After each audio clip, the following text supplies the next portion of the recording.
Tu as la trentaine passée, tu es célibataire, tu as ta vie bien rangée, ton appartement, ta carrière qui décolle. Et pourtant, les femmes de ton âge ne te regardent même pas. Par contre, ton collègue marié qui se plaint de sa femme tous les lundis, lui, il reçoit des regards complices, des messages privés, des invitations à déjeuner qui durent 3 heures. Et tu te demandes à ce qui cloche chez toi. Voilà la vérité que personne n'ose dire. Après 30 ans, les règles du jeu ont changé. Et si tu joues encore avec l'ancien manuel, tu vas perdre à chaque fois. Aujourd'hui, je vais te montrer pourquoi être disponible après 30 ans est devenu ton plus gros handicap et comment un mécanisme psychologique brutal transforme les hommes mariés en trophées et les célibataires en produits soldés. Reste jusqu'à la fin, parce que la vraie raison va te faire reconsidérer tout ce que tu pensais savoir sur l'attraction. Numéro 1. Le paradoxe de la disponibilité. Alors commençons par le problème de base.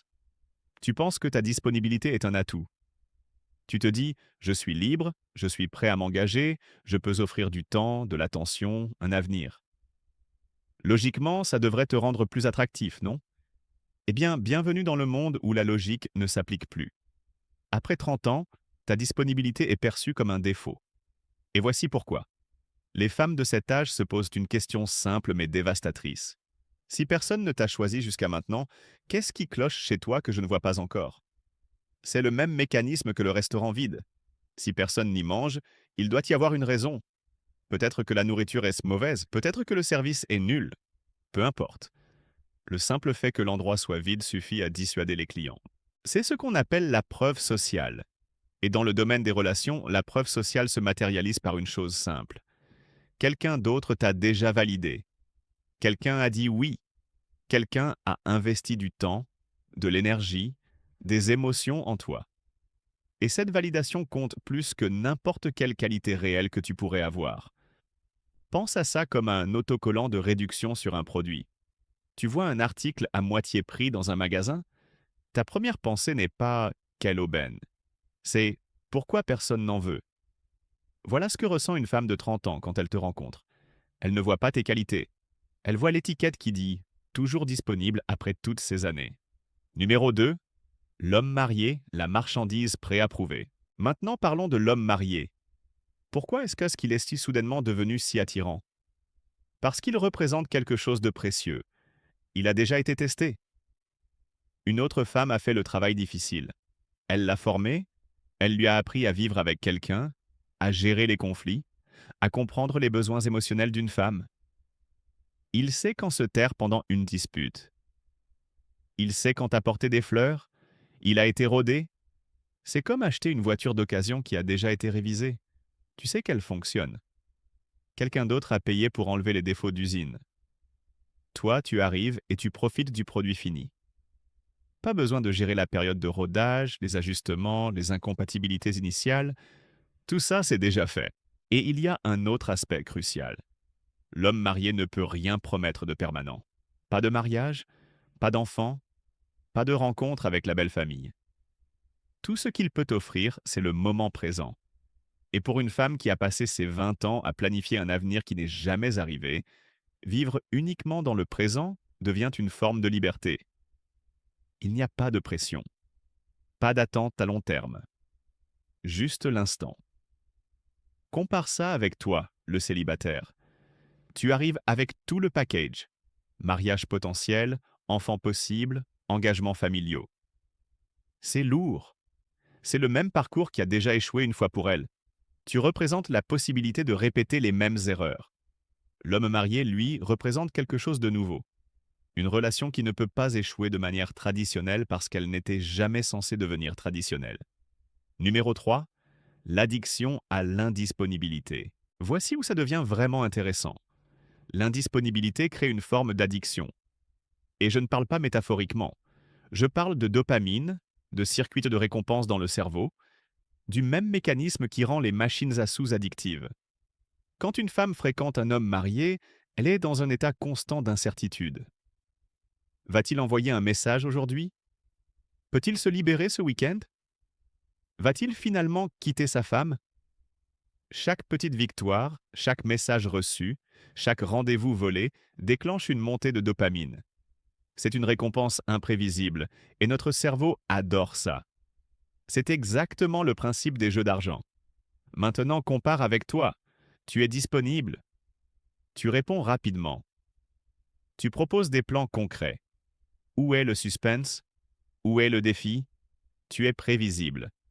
Et prévisible, dans notre cerveau primitif, égale ennuyeux. Même si rationnellement c'est mieux, émotionnellement ça ne produit pas le même effet. L'homme marié offre aussi quelque chose que tu ne peux pas offrir, le tabou, la transgression, le danger. Ce sont des stimulants psychologiques puissants. Chaque rencontre a un élément de risque. Il pourrait se faire prendre. Il y a des codes secrets, des rendez-vous clandestins, une double vie. C'est excitant, c'est intense. Et cette intensité masque souvent l'absence de véritable connexion. Numéro 4. La version Instagram de la relation. Voici un autre angle que peu de gens comprennent. Une relation avec un homme marié est comme un compte Instagram parfaitement curé. Tu ne montres que les meilleurs moments. Chaque rencontre est spéciale parce qu'elle est rare. Il n'y a pas de routine ennuyeuse. Pas de dispute sur qui sort les poubelles. Pas de soirées passées en silence devant la télé parce que vous êtes fatigué. C'est toujours la version spectacle de la relation. Des dîners romantiques, des hôtels luxueux, des moments intenses. Et comme il se sent coupable de tromper sa femme, il compense en étant généreux. Il paie les restaurants chers, il offre des cadeaux, il fait des efforts constants pour impressionner parce qu'il sait que s'il arrête, elle pourrait partir. Toi, le célibataire, tu proposes la vraie vie. Les hauts et les bas, la routine, les moments ennuyeux entre les moments excitants. Et après 10 ans à chercher cette stabilité sans la trouver, beaucoup de femmes réalisent qu'elles préfèrent juste les moments forts. Elles ne veulent plus être le plat principal, elles veulent être le dessert. Apparaître pour les occasions spéciales, être apprécié intensément pendant un court moment, puis disparaître. C'est plus facile que d'être la personne responsable de tout dans une vraie relation. Numéro 5. La preuve ultime de valeur. Il y a aussi cette dynamique psychologique puissante. Quand un homme marié risque son mariage pour être avec une autre femme, c'est perçu comme le compliment ultime. Il est prêt à tout perdre pour elle. Sa stabilité, sa famille, sa réputation. Ça dit, tu vaux tous ces sacrifices. C'est un boost d'ego monumental. Ton intérêt à toi, le célibataire, ne porte pas le même poids. Tu ne risques rien. Tu ne sacrifies rien. Tu es juste disponible. Et l'attention de quelqu'un qui n'a rien à perdre vaut moins que l'attention de quelqu'un qui risque tout. C'est tordu, je sais. Mais c'est comme ça que fonctionne notre psychologie. Nous valorisons ce qui est difficile à obtenir. Nous valorisons ce qui nécessite un sacrifice. Et l'homme marié, par sa simple situation, offre cette perception de sacrifice, même quand la relation n'est qu'une échappatoire facile pour lui. Numéro 6. L'équation du changement. Après 30 ans. Alors pourquoi tout change après 30 ans spécifiquement? Parce que les priorités changent. Dans la vingtaine, beaucoup de femmes cherchent à construire quelque chose. Elles croient encore au plan traditionnel. Rencontrer quelqu'un, construire une relation, se marier, avoir des enfants. Elles sont optimistes. Elles investissent du temps dans des relations avec potentiel. Mais après une décennie de tentatives ratées, de relations qui semblaient prometteuses mais qui se sont effondrées, de mecs qui ont disparu après 6 mois, de fiançailles annulées ou de divorces précoces, quelque chose change. Elles ne croient plus au plan. Elles ont peur de recommencer le même cycle et d'obtenir le même résultat. Donc, quand tu arrives avec ta disponibilité et ta volonté de construire quelque chose, tu ne représentes pas une opportunité. Tu représentes un risque. Le risque de réinvestir des années dans quelque chose qui pourrait encore échouer. L'homme marié, lui, ne demande pas cet investissement. Il offre une pause dans la course épuisante vers un futur hypothétique. Et pour quelqu'un de fatigué, une pause ressemble à un soulagement. Numéro 7. La spirale tragique. Mais voici le problème. Cette dynamique crée une spirale destructrice. Les femmes passent leurs 30 ans dans des relations qui sont conçues pour ne mener nulle part. Elles arrivent à 40 ans toujours célibataires, réalisant qu'elles ont perdu une décennie entière avec des hommes qui n'étaient jamais vraiment disponibles. Et souvent, c'est trop tard pour les options qu'elles pensaient avoir rejetées. De l'autre côté, les hommes célibataires bien intentionnés deviennent amers. Ils voient ce pattern se répéter encore et encore. Ils finissent par se marier par désespoir ou par pression sociale, souvent pour les mauvaises raisons. Et ils deviennent la prochaine génération d'hommes mariés malheureux qui cherchent une échappatoire. La boucle se referme. Personne ne gagne dans ce système.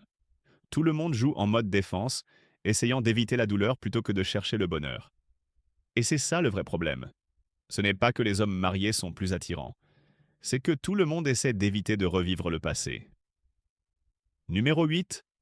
La vérité inconfortable. Alors voilà la vraie conclusion. Les femmes de plus de 30 ans ne préfèrent pas vraiment les hommes mariés. Ce qu'elles préfèrent, c'est l'absence de pression, l'illusion du choix, le fantasme d'être spécial sans avoir à prouver qu'elles peuvent maintenir une vraie relation. Elles préfèrent l'excitation de court terme à l'incertitude de long terme.